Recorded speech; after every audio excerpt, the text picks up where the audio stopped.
une molécule efficace et non toxique contre la maladie d'Alzheimer?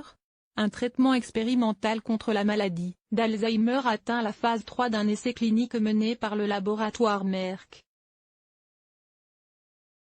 La molécule verubicesta serait capable de réduire la formation des plaques amyloïdes dans le cerveau sans effet secondaire toxique.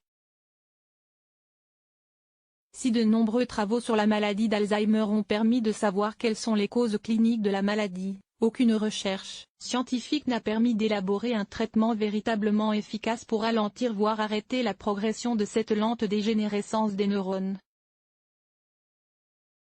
Plusieurs molécules thérapeutiques sont en cours de développement, mais celle développée actuellement par le laboratoire américain Merck est particulièrement porteuse d'espoir car celle-ci a fait l'objet d'un essai clinique, aux résultats encourageants. L'étude du cerveau des patients montre l'existence de deux types de lésions qui signent avec certitude le diagnostic de maladie d'Alzheimer, les plaques amyloïdes et les dégénérescences neurofibrillaires. Ces deux types de lésions sont chacune associées à un composé protéique, lui-même associé à la survenue et la progression de la maladie, le peptide bêta-amyloïde pour les plaques amyloïdes, et la protéine tau phosphorylée pour les dégénérescences neurofibrillaires, explique l'INSERM à ce sujet. Cette molécule du nom de verubicesta agit en inhibant l'action de l'enzyme BAS1, impliquée dans la production de la peptide bêta-amyloïde qui, en s'accumulant dans le cerveau, forme les plaques amyloïdes. Jusqu'à 80% de peptides bêta-amyloïdes en moins. La piste de médicaments inhibiteurs de BAS1 apparaît comme une approche prometteuse pour débarrasser le cerveau de l'accumulation de ce peptide bêta-amyloïde, souligne l'American Association for the Advancement of Science. Cependant, cette recherche reste un défi en raison d'une toxicité qui peut conduire à des dommages au foie et à une neurodégénérescence supplémentaire.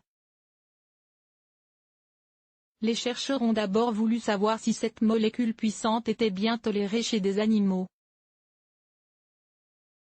Leur premier test a consisté à en injecter une forte dose à des rats et des singes, et celle-ci a permis de réduire nettement le taux de peptides bêta-amyloïdes dans leur sang et leur liquide céphalorachidien, sans que ces derniers ne montrent aucun signe de toxicité.